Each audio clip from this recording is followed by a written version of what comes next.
Welcome to easy cooking Tamil. Hi friends, இன்னைக்கு நம்மளோட வீடியோவில் மட்டன் கிரேவி எப்படி பண்ணுறது அப்படின்னு பார்க்கலாம்.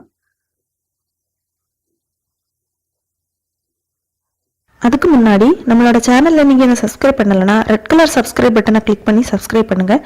கூடவே வேறு பெல் ஐக்கானையும் கிளிக் பண்ணிக்கோங்க. நாங்கள் அப்டேட் பண்ணுற வீடியோவை உடனுக்குடனே நோட்டிஃபிகேஷனில் தெரிஞ்சுக்கலாம்.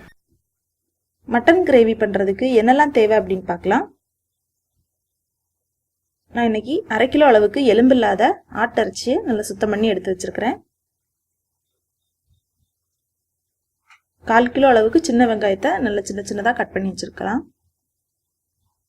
2 தக்காளி, அதையும் சின்னதாக கட் பண்ணிக்கலாம். 2 பச்சை மிளகாவை இந்த மாதிரி கட் பண்ணிக்கலாம். 1 டீஸ்பூன் அளவுக்கு இஞ்சி பூண்டு விழுது, 1/2 டீஸ்பூன் மிளகாய்த்தூள், 1 டீஸ்பூன் மல்லித்தூள், 1/4 டீஸ்பூன் கரம் மசாலா, 1/2 டீஸ்பூன் ஜீரகத்தூள், 1/2 டீஸ்பூன் பெருஞ்சீரகத்தூள், 1/4 டீஸ்பூன் மஞ்சள் தூள், ஒரு பட்டை, 2 கிராம்பு, 2 ஏலக்காய், ஒரு நட்சத்திர சோம்பு, கொஞ்சம் புதினா மல்லிக்கீரை, கொஞ்சம் கருவேப்பிலை, தேவையான அளவு உப்பு, கொஞ்சம் ஆயில். ஃபர்ஸ்ட் ஒரு பேனில் ஒரு 5 டீஸ்பூன் அளவுக்கு ஆயில் சேர்த்துக்கலாம். ஆயில் நல்லா சூடானதும் அதில் பட்டை, ஏலக்காய், கிராம்பு, நட்சத்திர சோம்பு இதெல்லாத்தையும் சேர்த்துட்டு லைட்டாக இதை வறுத்துக்கலாம். வறுத்துட்டு இனி நாம் வெட்டி வச்சிருக்கிற சின்ன வெங்காயத்தை உள்ளே சேர்த்துடலாம். சின்ன வெங்காயம் கொஞ்சம் குழையிற அளவுக்கு வேகட்டும்.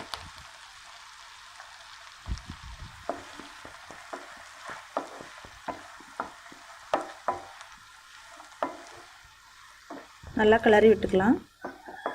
சின்ன வெங்காயம் சீக்கிரமாகவே வெந்துடும்.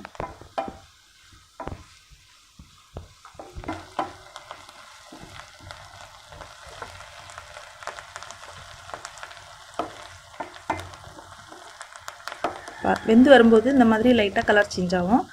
நீங்கள் ரொம்ப நேரம் இப்படி வைக்க வேண்டாம். கொஞ்சம் குழையிற அளவுக்கு லைட்டாக குழையிற ஸ்டார்ட் ஆகும்ல. இனி இதில் நம்ம இஞ்சி பூண்டு பேஸ்ட் ஆட் பண்ணிக்கலாம். பாருங்கள், சின்ன வெங்காயம் நல்லா குழையலை, லைட்டாக ஸ்டார்ட் ஆகிடுச்சு. இந்த டைமில் நம்ம இஞ்சி பூண்டு பேஸ்ட் எடுத்துக்கிட்டோம். இதில் பச்சை வாசம் போன பிறகு இதில் நம்ம தக்காளி ஆட் பண்ணிக்கலாம். தக்காளியும் கொஞ்சம் குழையிற அளவுக்கு வேகட்டும். பச்சை மிளகாவே ஆட் பண்ணிக்கலாம் கூடவே.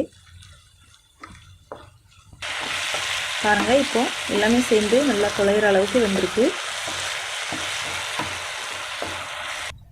இனி இதில் நாம் மிளகாய்த்தூள், மல்லித்தூள், ஜீரகத்தூள், பெருஞ்சீரகத்தூள், கரம் மசாலா, மஞ்சள் தூள், உப்பு இதெல்லாத்தையும் சேர்த்துட்டு நல்லா கலந்து விட்டுக்கலாம்.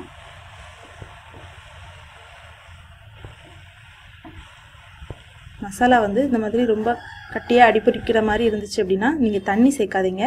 1 டீஸ்பூன் அளவுக்கு ஆயில் சேர்த்துக்கோங்க. நான் ஒரு 2 டீஸ்பூன் அளவுக்கு சேர்க்குறேன். இதை இந்த மசாலாவோடைய பச்சை வாசம் போகிற வரைக்கும் நல்லா கிளறி விட்டுக்கோங்க. இனி நம்ம வச்சுருக்கிற கருவேப்பிலை, கொத்தமல்லி, புதினாவை உள்ளே சேர்த்துட்டு ஒரு வாட்டி கலந்து விட்டுடலாம்.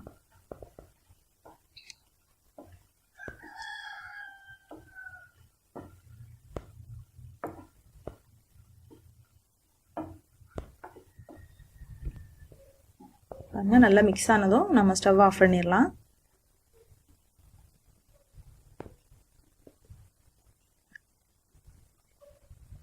இது இருக்கட்டும். இப்போ அடுத்து ஒரு குக்கரில் 1 டீஸ்பூன் அளவுக்கு ஆயில் சேர்த்துக்கலாம். இது எதுக்காக அப்படின்னா, இனி நம்ம மசாலா எல்லாம் உள்ளே சேர்த்து தான் வேக வைக்க போகிறோம். அப்போ அடிப்பிடிக்காமல் இருக்கிறதுக்கு தான். இப்போ நாம் சுத்தம் பண்ணி வச்சுருக்கிற மட்டனை உள்ளே சேர்த்தாச்சு. இனி இதுக்கு தேவையான அளவு உப்பு சேர்த்துக்கலாம். இறைச்சிக்கு தேவையான அளவு உப்பு மட்டும் சேர்த்துக்கலாம். இனி ஒரு 1/4 கப் அளவு தண்ணி சேர்த்துக்கோங்க. அதிகமாக சேர்க்க வேண்டாம்,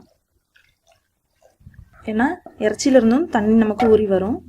இனி நம்ம ரெடி பண்ணி வச்சிருக்கிற மசாலாவை உள்ளே சேர்த்துடலாம். சேர்த்துட்டு இதோ நல்லா எல்லா இடமும் மிக்ஸ் ஆகிற மாதிரி நல்லா கிளறி விட்டுக்கலாம்.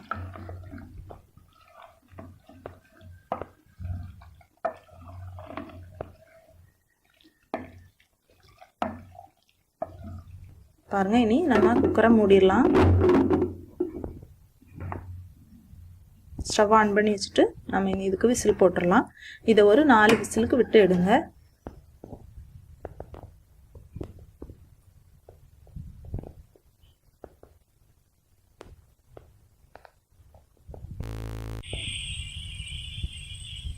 நாலு விசில் விட்டு எடுத்தாச்சு. இப்போ யாரும் போயிடுச்சு. இப்போ நம்ம இதை ஓப்பன் பண்ணிடலாம்.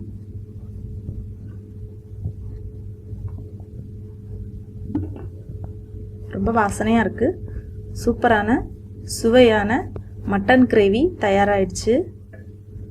இந்த தண்ணி உங்களுக்கு இன்னும் குறைவாக வேணும் அப்படின்னா மறுபடியும் நீங்கள் ஸ்டவ் ஆன் பண்ணி ஒரு 5லேருந்து ஒரு 7 நிமிஷம் வரைக்கும் நீங்கள் வச்சு எடுத்துக்கலாம். உப்பு டேஸ்ட் பார்த்துக்கோங்க. உப்பு இன்னும் போதாது அப்படின்னா இன்னும் கொஞ்சம் உப்பு ஆட் பண்ணிக்கோங்க. இப்போ இதில் உப்பு எல்லாமே கரெக்டாக இருக்குது.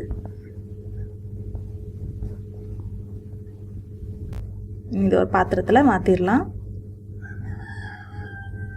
அவ்வளோதான், நம்மளோட சுவையான மட்டன் கிரேவி தயாராகிடுச்சு. இந்த மாதிரி நம்ம மசாலாலாம் ரெடி பண்ணிவிட்டு அப்புறமா இறைச்சியோடு சேர்த்து மசாலாவே சேர்த்து இறைச்சியை வேக வைக்கும்போது அந்த இறைச்சியில் அந்த ஒரு ஆட்டு இறைச்சியில் ஒரு ஸ்மெல் இருக்கும். அந்த ஸ்மெல் சுத்தமாக இப்படி நம்ம செய்யும்போது இருக்கவே இருக்காது. இது சாப்பிடும்போது இது ஆட்டு இறைச்சின்னு நம்மளால் ஈஸியாக கண்டுபிடிக்கவும் முடியாது. அந்த அளவுக்கு அந்த ஸ்மெல்லே இல்லாமல் சூப்பராக மட்டன் கிரேவி ரெடி ஆகி வந்துடும். இறைச்சியும் நல்லா சாஃப்டாக வெந்திருக்கு. அதோட அந்த இறைச்சியிலேருந்து தண்ணி நமக்கு ஊறி வரும். அதுவும் சேர்ந்து தான் நமக்கு இவ்வளோ தண்ணி கிரேவியில் வந்திருக்கு, குழம்பு மாதிரி. இந்த குழம்பு உங்களுக்கு கம்மியாக போதும்னா நீங்கள் இன்னும் கொஞ்சம் நேரம் ஓப்பன் பண்ண பிறகு நீங்கள் ஸ்டவ் ஆன் பண்ணி வச்சு கொஞ்சம் வற்ற வச்சு நீங்கள் எடுத்துக்கலாம். ஆனால் இப்படி சாப்பிட்றதே ரொம்ப சூப்பராக இருக்கும். நீங்களும் இதை வீட்டில் ட்ரை பண்ணி பாருங்கள். நிச்சயமாக உங்களுக்கும் பிடிக்கும். இந்த வீடியோ உங்களுக்கு பிடிச்சிருந்தா லைக் பண்ணுங்கள். இந்த வீடியோவை மறக்காமல் உங்கள் ஃப்ரெண்ட்ஸுக்கு ஷேர் பண்ணுங்கள். எங்களுடைய சேனலை சப்ஸ்கிரைப் பண்ண மறந்துடாதீங்க. மேலும் இந்த வீடியோ பற்றின உங்களோட கமெண்ட்ஸை கமெண்ட் பாக்ஸில் டைப் பண்ணுங்கள். நன்றி.